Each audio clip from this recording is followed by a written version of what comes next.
This is Amanda Guidon from Mass General Hospital, and this is Mike Hehir from the University of Vermont. And we're going to be talking to you today about emergency management of myasthenia gravis and giving an overview for first responders.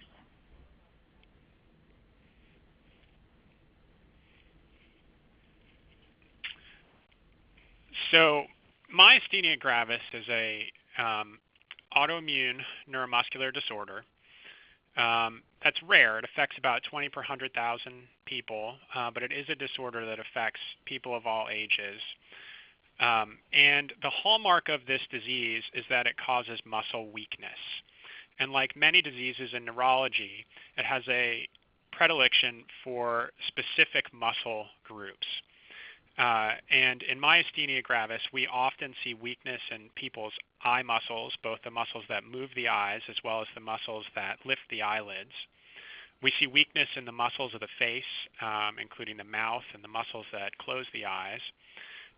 We can see weakness in the muscles that help folks chew and swallow. We can see weakness in proximal limb muscles, so shoulders and hips and sometimes the neck. And we can see weakness in breathing muscles. And one of the things about myasthenia gravis is that often when patients are affected by this disease, the more they use their muscles, the more likely they are to be weak. And patients often experience some improvement if they rest for a period of time.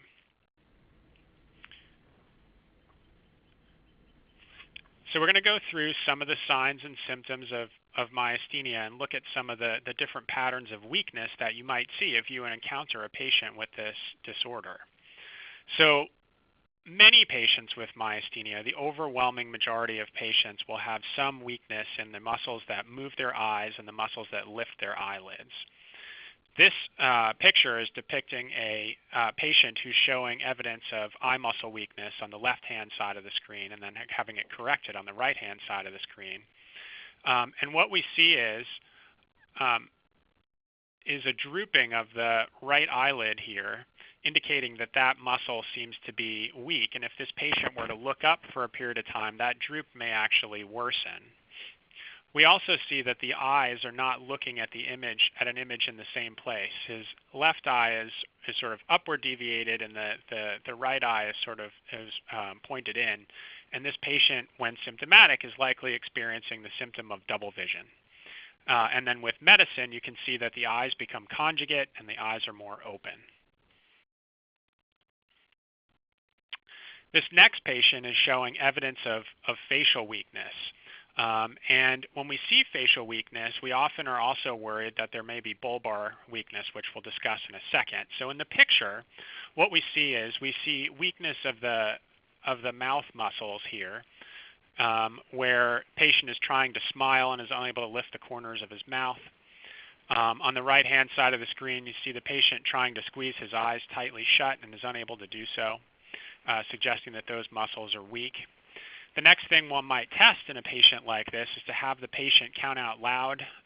We'll often have the patient count out loud to 30 or 40 and listen to the quality of their speech. In myasthenia gravis, it has a predilection for the soft part of the palate, and patients often have air escaping from their nose when that muscle is weak, and they sound a bit nasal, or I like to tell my patients that they sound like they have a French accent when they're weak. When you hear the change in the voice, when patients have that change in their voice, we also are concerned that they could be having trouble with chewing or swallowing. They could be at risk for aspiration or occluding their airway. So it's important when you see bifacial weakness like this, or you hear the change in the voice, that you think about weakness in muscles of chewing and swallowing, because those can become a big problem, especially in the emergency setting. Patients can also have generalized weakness. The overwhelming majority of patients with myasthenia have difficulty holding their head in flexion. So if they were laying supine on a bed, they would have trouble lifting their head up off the bed if they had some neck weakness. And it's very important when you're assessing the patient in the emergency setting to look at that strength. It takes 2 seconds to do. Your patient would likely be on a stretcher anyway. And patients who have difficulty with neck flexion often are also having difficulty with their breathing muscles at the same time. It's a good surrogate muscle group to examine for that symptom. Patients can also have weakness of their arms and legs, so they might have difficulty lifting arms up overhead, or they may have difficulty getting up and down out of a low chair. And then patients with myasthenia can get shortness of breath, and they'll feel short of breath in a couple of different settings if their respiratory muscles are becoming weakened by this disease. A patient might feel short of breath if they're laying down, if they're having to work harder against gravity. They may feel short of breath with exertion, or just minimal exertion, or just with talking. And if a patient is becoming very, very severe, severe enough that maybe they're requiring emergency services in the home, you may see paradoxical breathing. You may see that they're breathing quickly, or they may have difficulty with coughing.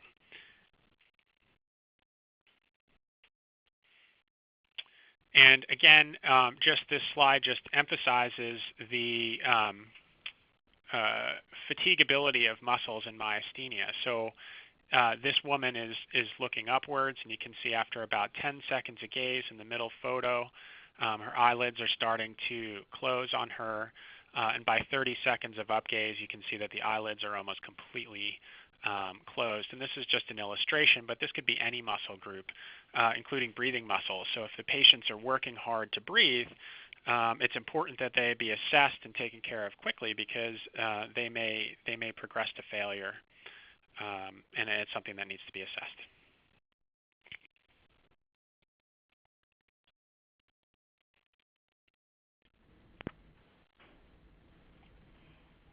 So that was an excellent introduction to myasthenia and how myasthenia presents. So for the next part of the talk, we're going to talk about different scenarios that a patient with myasthenia would call EMS in. And we're going to go through a couple of cases to illustrate certain clinical challenges that might come up for the first responder. We're going to talk about three different situations.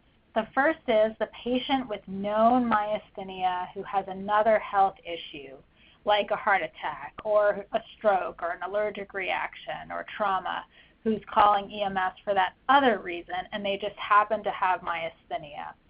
We're going to talk about how the myasthenia might influence your assessment and management of those patients. The second scenario is a patient with known myasthenia who has worsening of the myasthenia, or myasthenic exacerbation. They might even have impending myasthenic crisis or respiratory failure. This patient is calling EMS or seeking emergency care because of worsening of their myasthenia. And we'll talk about some factors to consider when addressing those patients. The third patient is a patient with symptoms of myasthenia who hasn't yet been diagnosed. So you might come across a patient who has all of the signs and symptoms, or some of the signs and symptoms that Dr. Hehir walked through and illustrated, but doesn't yet have a diagnosis of myasthenia. Yet if you see those symptoms, you might consider it on your diagnosis and be prepared for the fact that there may be respiratory or airway issues. So the first scenario, the patient with known myasthenia. So how does myasthenia interact with the care of other acute medical problems? Well, sometimes it's a challenge to understand what's old and what's new in a patient's presentation. For example, the patient with myasthenia who has chronic double vision and slurred speech has a new stroke, and potentially one that causes double vision or slurred speech or other symptoms. So understanding what's new in terms of the patient's deficits and what's old in terms of the patient's myasthenia is really important for that patient. The second example would be, for example, a patient with myasthenia who has slurred speech, and understanding that that slurred speech is due to the myasthenia and not due to some other problem like intoxication or stroke. And we just heard about the type of slurred speech in myasthenia which has a real nasal quality due to weakness of the soft palate.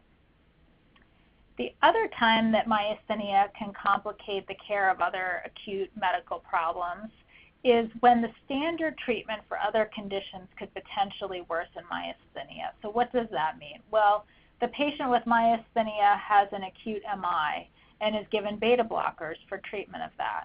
Well, we know that beta blockers are indicated in the treatment of MI, but they can also potentially worsen weakness in myasthenia, and so as emergency providers, we need to be prepared for that. Patients may carry a list of medications which can worsen myasthenia, or they may require that we reference them as providers. Again. For all patients with myasthenia, there are a couple of principles that we can keep in mind for care. The first is, if we learn a patient has myasthenia in the pre-hospital setting, alerting the emergency department to the fact that the patient has myasthenia. The second thing is always making the patient comfortable. So we know that stress and heat are known triggers that may exacerbate weakness in myasthenia. And so keeping the patient relaxed and cool in an ambulance or the pre-hospital setting is very important. If a patient is having trouble breathing or swallowing, the patient will want to sit up to help keep the airway open and make breathing easier. So having the patient sitting up, elevating the head of the stretcher helps with breathing, can help with swallowing, and can help maintain an open airway. When talking to the patient with myasthenia, what kinds of questions do you want to ask them about? You want to ask them about the patient's typical symptoms of myasthenia, especially whether the patient has a history of difficulty breathing, so in terms of myasthenic crisis or difficulty swallowing. You want to ask about current medications that they take for myasthenia and other medical problems, and whether the patient carries a list of medications to avoid or use with caution in myasthenia. And again, alerting the emergency department to the fact that the patient has myasthenia is important. So what kind of therapies may patients with myasthenia be taking for treatment? Typically, patients may take both symptomatic and immunosuppressive therapies. Symptomatic therapy is taken several times a day or as needed to treat weakness of myasthenia in the moment. The symptomatic therapy that's used is called pyridostigmine. Patients may also be on immunosuppressive agents such as prednisone or steroid-sparing agents such as azathioprine or mycophenolate mofetil, and they may receive infusion therapies like rituximab or eculizumab. They also may have previously or received or currently be receiving rescue therapies such as IVIG or plasmapheresis, and they may be receiving experimental trial drugs that it's important to know about. So the bottom line is that most EMS standard of care is fine for myasthenia. The exception to that is the medications to avoid or use with caution because they may worsen symptoms of myasthenia. This is a partial list that we've referred to a couple of times, and the full list can be found in an updated form at myasthenia.org. A couple of medications to note in particular are magnesium, IV steroids, certain cardiac drugs like beta blockers and calcium channel blockers, and common antibiotics such as quinolones, aminoglycosides, and macrolides. Neuromuscular blocking agents can also worsen weakness in myasthenia or have unpredictable effects, particularly non-depolarizing agents. If there is any question about what medication to use in a patient with myasthenia, it is always best to contact medical direction.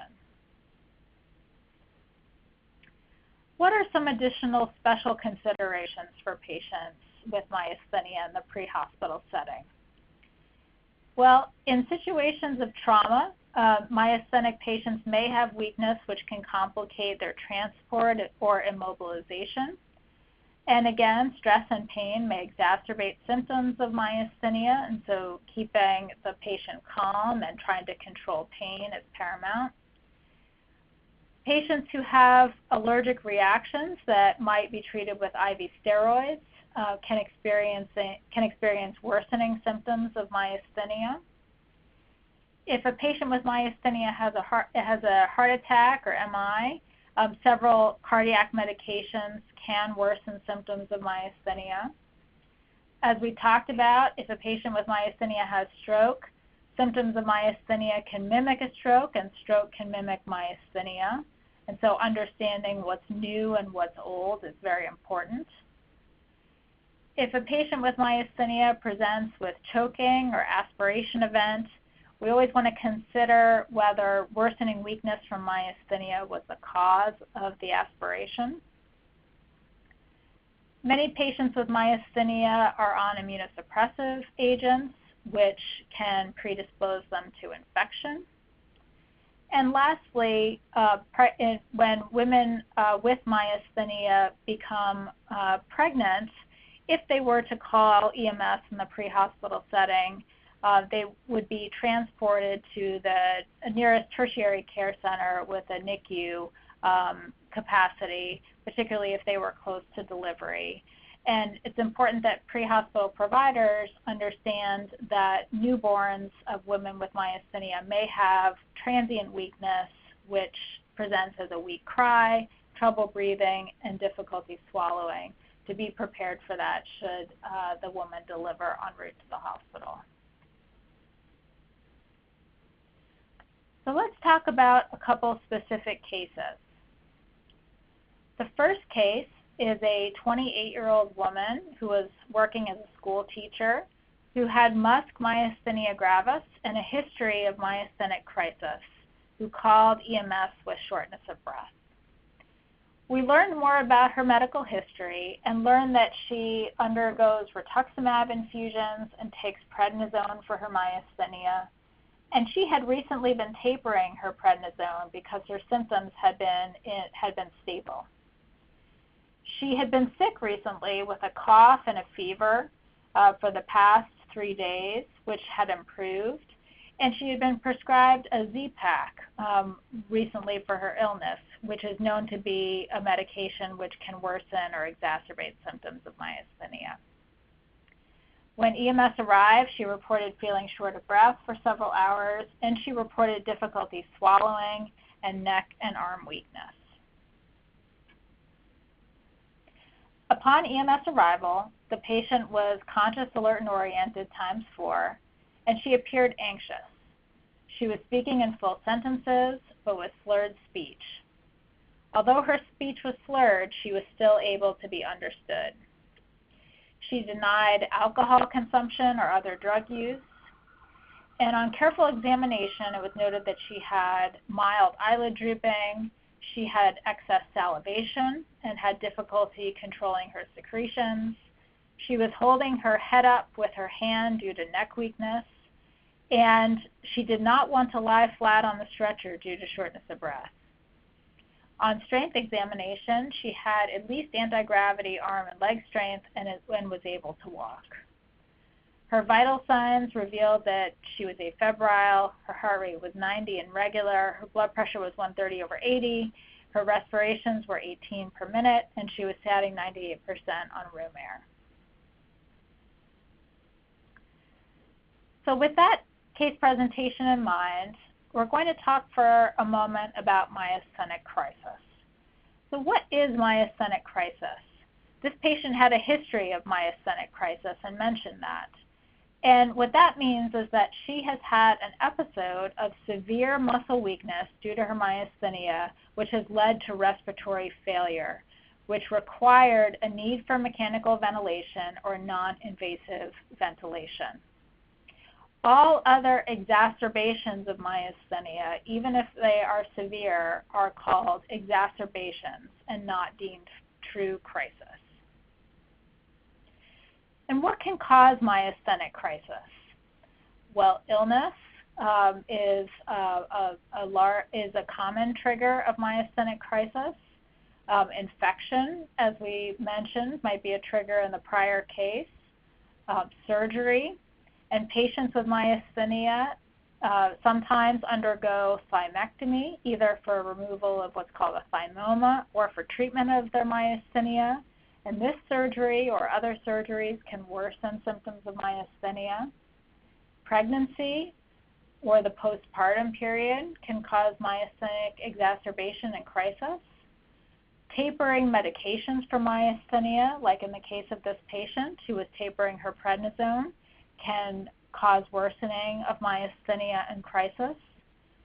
Sometimes the patient will take a medication that can cause worsening of weakness, stress and heat, as we talked about, and sometimes there is no identified trigger for worsening of myasthenia or crisis. So how do we recognize when somebody is just having worsening of myasthenia versus when they're in impending myasthenic crisis? Well, the first thing that we do is we count the respiratory rate. Tachypnea and rapid shallow breathing is a sign of distress and neuromuscular respiratory weakness, and this rapid shallow breathing is used to compensate for increasing muscle weakness. It is common for these symptoms to mimic anxiety or a panic attack, but in myasthenia, we don't want to assume that tachypnea is due solely to anxiety. We look for signs of increased respiratory effort, and we can do this by checking underneath the clothing for evidence of retraction or use of accessory muscles of breathing. We observe or get a history of the patient having difficulty lying flat, and we see the patient speaking in short sentences, observe a weak cough or increased secretions, and we understand that respiratory muscles, if they are involved, may fatigue during the course of the encounter and produce a precipitous respiratory decline. What are things not to rely upon to recognize impending myasthenic crisis? Well, pulse oximetry is one of them. It is not a reliable indicator of respiratory status in myasthenic patients. And just because a patient with myasthenia has a good oxygen saturation does not mean that they are not having respiratory problems or potentially heading in that direction. Hypoxia is a late sign of respiratory dysfunction in myasthenia, and it's typically only seen after life-threatening respiratory failure has already developed. So in summary, unstable myasthenic patients present with dyspnea, tachypnea, orthopnea, use of the accessory muscles to breathe, reduced breath sounds at the lung bases, slurred speech, trouble swallowing secretions, trouble holding up their head, difficulty lifting their head up off the stretcher, and difficulty walking or sitting independently. A quick bedside measure of respiratory status is what's called the single breath count, and patients with myasthenia may even be familiar with this. It's performed by asking patients to count in a normal speaking voice after maximal effort inhalation, and they count at a rate of 2 counts per second. In general, an ability to count to greater than 50 is entirely normal, and an ability to count to less than 15 indicates dangerously reduced strength of breathing muscles. The single breath count correlates well with a more formal measure of respiratory function called the forced vital capacity. A reduced single breath count test is a red flag. So getting back to our patient, we assessed that her myasthenia is unstable. Her single breath count was 20. We had significant concern for impending myasthenic crisis. In her case, precipitating factors included illness, the steroid taper, and a medication which can worsen myasthenia. she had taken a Z-Pak or azithromycin for her upper respiratory infection. And she also had a history of severe myasthenia and myasthenic crisis, which let us know that her disease had even more potential to decompensate. We decided that urgent transport was needed, and this was considered a neuromuscular emergency with impending respiratory failure despite essentially normal vitals. In terms of pre-hospital management, the head of the stretcher was elevated to at least 30 degrees. Suction was ready. If breathing is inadequate in these patients, EMS can provide assistance with ventilation immediately according to local protocols for the level of training. For basic EMTs, this often includes a bag valve mask. For advanced EMTs or paramedics, this would apply CPAP or assisting the patient with their own BiPAP. And of course, medical direction is available with any questions. Placing oxygen alone on the patient will not alleviate respiratory distress in myasthenia without these other measures. In fact, in patients with chronic respiratory failure from muscle weakness, oxygen can decrease respiratory drive. Invasive ventilation is needed when airway patency cannot be maintained or when non-invasive ventilation is unsuccessful. Rapid sequence intubation should be modified. Neuromuscular blocking agents should be used with caution when intubating myasthenic patients, and an awareness that depolarizing agents such as succinylcholine may be less potent in myasthenics is important. Patients are transported immediately to the nearest emergency facility, and again, alert the ED that you're transporting a patient with myasthenia.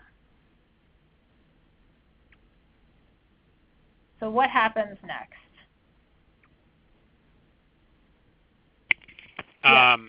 So what happens next? You've picked up this patient. What's going to happen to them after they arrive at the emergency department at the hospital? So patients who have impending respiratory failure from myasthenia will continue to get positive pressure ventilation in the emergency room setting, either with use of a BiPAP or if the breathing is becoming so severe they may need to secure an airway and put the patient on a ventilator. Medical treatment will start at some point after their arrival at the hospital. And typical short-term therapies when a patient is admitted for myasthenia is either plasma exchange, which looks a little bit like a dialysis machine, which is depicted in the top part of the slide, and that pulls off patient's blood, and it gets separated into the cells, the red and white blood cells, and the plasma, which is the fluid that bathes the cells. And we throw away the plasma, the fluid that bathes the cells, and then give a patient back their own red and white blood cells. And the antibodies that are the cause of myasthenia live in the plasma, so we're kind of throwing away the bad actors. And usually patients will get a course of about 5 plasma exchanges, sometimes called plasmapheresis, depending on what you're replacing the plasma with. And that usually occurs over about 10 days. So they get a therapy every other day. And usually by the 3rd or 4th exchange is when their weakness starts to improve. Patients may also, if that's not available, receive intravenous immunoglobulin or IVIG, which is pooled antibodies from thousands of donors. And this modulates the immune system. One of the big differences between the two is that the response to that medicine may be a little bit less predictable in the early part of the hospitalization, but if you look to the end of the hospitalization, plasma exchange and IVIG are close to equivalent. But it is the recommendation of an international consensus guideline to use plasma exchange in these patients if it's available. Eventually, if a patient isn't already on steroids, we'll add them at some point during the hospitalization, but they're often avoided early in the course of the hospitalization because in many patients it's very predictable that for the first 5 days or so that they begin or increase their dose of steroids, they can have a worsening in their muscle strength. And if a patient is having difficulty with breathing, or a patient is having difficulty with their chewing or their swallowing, we wouldn't want those to be worsened by a therapy that we give them. Another short-term therapy not on the slide that we may also be providing the patient at the same time is acetylcholinesterase inhibitor like the pyridostigmine you heard earlier in the presentation.